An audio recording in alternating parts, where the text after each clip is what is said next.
ఇడ్లీ దోశలు తినటం వల్ల దీనివల్ల ఏమీ ఉపయోగం ఉండదు, ఇక పూరి బోండా లాంటివి తింటే మీకు లేనిపోని అనర్థాలే అనేటువంటిది ఒక స్టేట్మెంట్ సార్.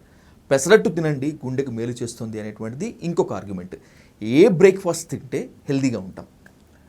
సింపుల్గా చెప్పాలంటే మీరు ఎప్పుడు భోజనం చేసినా అది బ్రేక్ఫాస్టా లేకపోతే లంచా డిన్నర్ ఏం తిన్నప్పటికి కూడా దాంట్లో అన్నీ ఉండేటట్టుగా చూసుకోవాలి.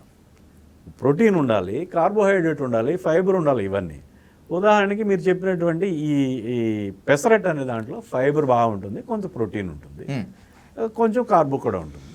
సో ఇడ్లీ లాంటి వాటిలో మనం ఎక్కువగా వరి ఇదే వాడతాం, మినుపు పప్పు తక్కువ కాబట్టి దాంట్లో ఎక్కువ కార్బోహైడ్రేట్ ఉంటుంది. ఎక్కువగా ఇంకా ఐడియల్గా చెప్పాలంటే ఒక ఆమ్లెట్ లేదా ఎగ్, హాఫ్ బాయిల్డ్ ఎగ్, దాంట్లో కొంచెం వెజ్ సలాడ్, కొంచెం వెజిటబుల్ కట్ చేసుకుని ఆమ్లెట్ వేసుకుని, లేకపోతే కావాలంటే ఒక ఇడ్లీ పెట్టుకుని అలా తినొచ్చు. అలాగా సో అన్నీ కవర్ అవ్వటం బెటర్ ఎప్పటికప్పుడు. దానివల్ల ఏమవుతుందంటే మీకు ఇన్సులిన్ రెసిస్టెన్స్ రాదు. ఇన్సులిన్ రెసిస్టెన్స్ రాకుండా ఉంటే భవిష్యత్తులో డయాబెటీస్కి వెళ్ళాం. సో మీరు ఎప్పుడు ఏం తిన్నప్పుడు కూడా సంతులనంగా ఉండడం, ఖచ్చితంగా అన్ని మూడు కలిసి వెళ్ళాల్సిన అవసరం ఉంది.